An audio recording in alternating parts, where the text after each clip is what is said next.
The computer, I didn't know there were people who were going to be sitting in front of me.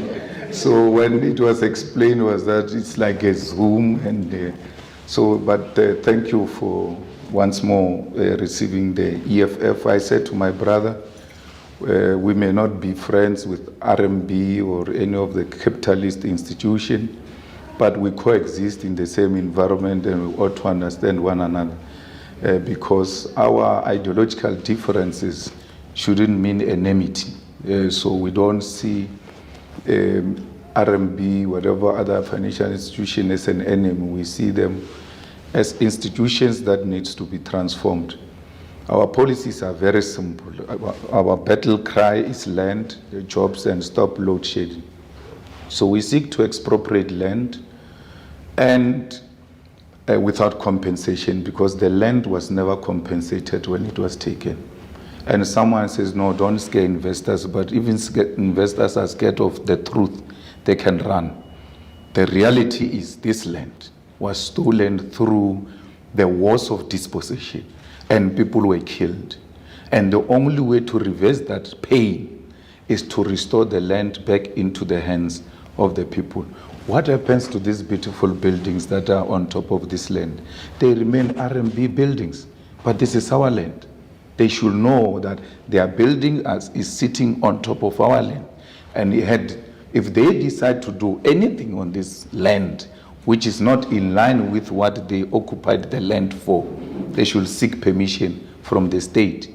If they no longer have any use for this land, they should report so to the state so that it can be reallocated to an alternative person who will put this land to use. This will not be done through the army. It will be done through constitutional consultation, because our constitution allows amendments.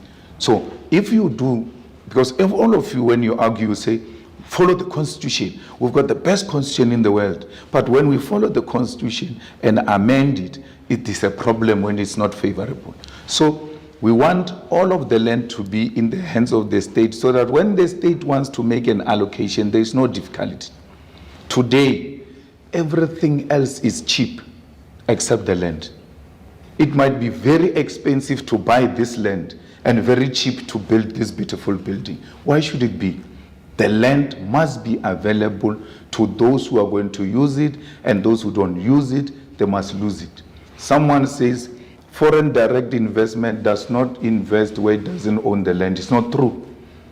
All special economic development zones in South Africa, the land is owned by government, and foreign investment put its investment on the land that is owned by government.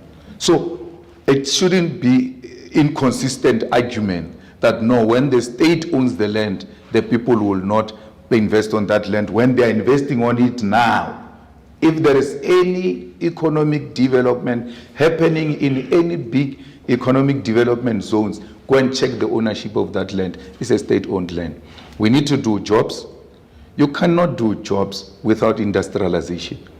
We need to industrialize. Even the Bantustan, the smallest states of black people during apartheid, they had factories.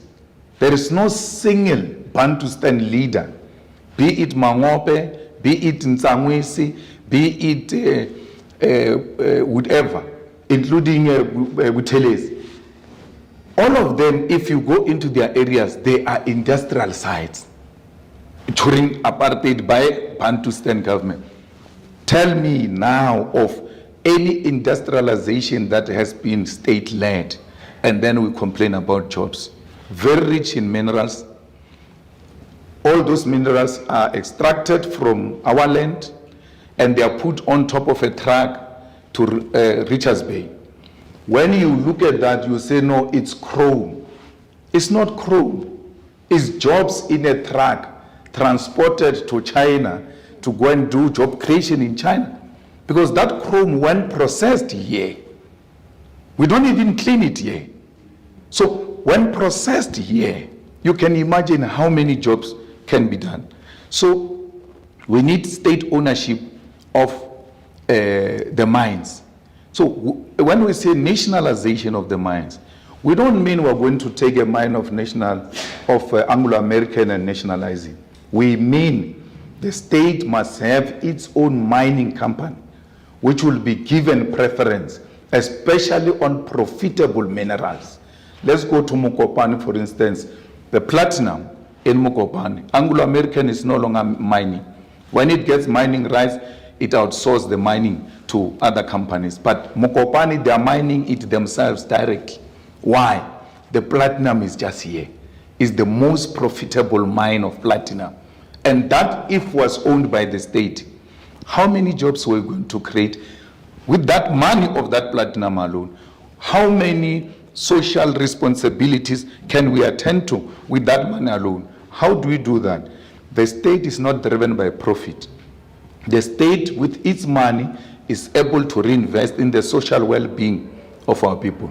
Let's take diamond. De Beers says we cannot touch diamond. Those are the Oppenheimers.